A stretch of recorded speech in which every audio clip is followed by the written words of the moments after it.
अक्टूबर को नामांकन की अंतिम तिथि पर पूरे जिले में भाजपा, कांग्रेस, गोंडवाना गणतंत्र पार्टी, समाजवादी पार्टी और निर्दलीय प्रत्याशियों ने जोर शोर से अपना नामांकन जमा किया। इससे पहले प्रत्याशियों ने नामांकन रैली के माध्यम से चुनावी शक्ति प्रदर्शन भी किया।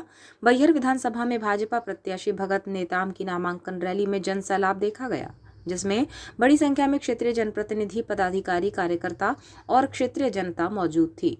बैहर के भाजपा प्रत्याशी भगत नेताम के नामांकन रैली और सभा में केंद्रीय मंत्री प्रहलाद पटेल भी मौजूद रहे। नामांकन रैली भाजपा कार्यालय से 2 किलोमीटर ढोल ताशों के साथ बस स्टैंड पहुंची, जहां जनसभा का आयोजन किया गया। यहां केंद्रीय मंत्री प्रहलाद पटेल ने कहा कि इस बार हम तीसरी बार दीपावली मनाएंगे। एक, जब दिवाली त्योहार होगा, दूसरा 3 दिसंबर को जब प्रदेश में 5वीं बार भाजपा सरकार बनाने प्रत्याशियों की जीत होगी, और तीसरी बड़ी दिवाली 22 जनवरी को अयोध्या में रामलला के मंदिर में भगवान श्री राम की प्राण प्रतिष्ठा होगी, तब मनाएंगे, जिस दिन 4.5 साल के संघर्ष, लाखों लोगों के बलिदान और आजादी के 75 साल बाद हमें ये सौभाग्य देखने को मिलेगा। उन्होंने कहा कि आदिवासी महापुरुषों रानी दुर्गावती, बिरसा मुंडा और अन्य महापुरुषों का सम्मान देने का काम हो या देश के सर्वोच्च पद पर बैठाने का काम हो, ये काम भाजपा और मोदी सरकार ने किया है। जबकि 75 सालों तक कांग्रेस आदिवासियों को डराती रही। हमने किसी जाति, धर्म या पार्टी पूछकर लोगों को लाभ नहीं दिया, बल्कि केंद्र और राज्य सरकार की योजनाओं को हर घर तक पहुंचाया। फिर वो उज्ज्वला योजना हो, किसान सम्मान निधि, प्रधानमंत्री आवास या शौचालय, हर घर नल जैसी कई और योजनाएं हैं जिन्हें हर घर तक पहुंचाने का काम किया गया है। मैं नौजवानों से कहता हूं कि विद्रोह का रास्ता अच्छा नहीं। लोकतंत्र में वोट से जो जीते उसके साथ विकास के में अपना सहयोग करिए। डराने से राजनीति नहीं होती। ये भारत माता के सपूत है।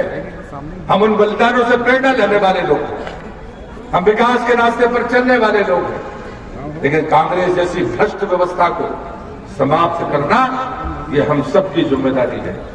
जब मैं विकास की बात करता हूं तो मैंने आप लोगों ने दिया विकास तो ऐसा है कि आज पूरी दुनिया मोदी का लोहा मांगती है।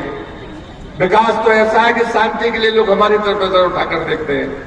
लेकिन G20 में आए तो हमने नारा दिया वसुधैव कुटुंबकम, पूरी दुनिया हमारी है। हमको लोग बड़ा अनपढ़ कहते हैं। ये कांग्रेस के लोग समझते हैं किसान गांव का आदमी समझता नहीं होगा। अरे कांग्रेसियों, ये हिंदुस्तान का आम मजदूर, गरीब और किसान, भले तुम्हारी नजर में वो कम पढ़ा लिखा हो, लेकिन वो गर्व के साथ कहता है धर्म की जय हो, अधर्म का नाश हो, प्राणियों में सद्भावना हो, दुनिया के किसी देश के प्रधानमंत्री, राष्ट्रपति के मुंह से सुना है? किसी धर्म वाले के मुंह से सुना है?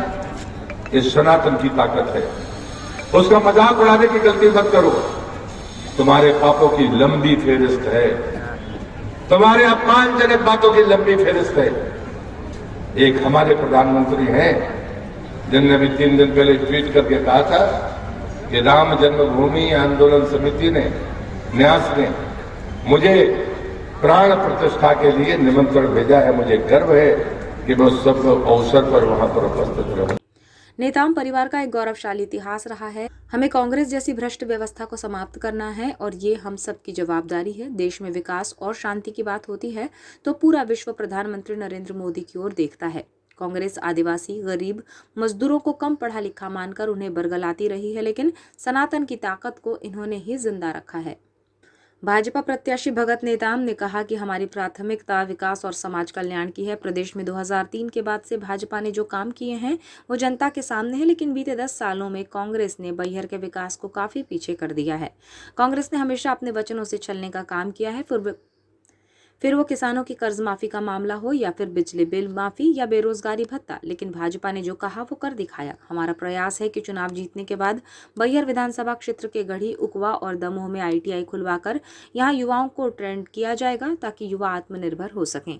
मुख्यमंत्री सीखो कमाओ योजना भाजपा की युवाओं को रोजगार देने से जोड़ने की एक योजना है। हम जनता के बीच में जाएंगे और भारतीय जनता पार्टी की सरकार ने 2003 के बाद जो विकास के काम किए वो सबके सामने। 2013 के बाद यहाँ पर कांग्रेस के विधायक बने, उनके कार्यकाल में बैहर विधानसभा क्षेत्र को बहुत नुकसान हुआ। कोई गतिविधियां विकास की देखने में नहीं मिली, सारे काम रुके पड़े रहे। केवल मनरेगा के ग्राम पंचायतों के काम, कुछ 15वें वित्त के काम से ही इस क्षेत्र में बहुत छोटे छोटे कामों को जो ग्राम पंचायत स्तर पे होते हुए दो पंचवर्षीय चुनाव आप हार गए, कितनी बड़ी चुनौती है आपके सामने ये विधानसभा चुनाव? देखिए,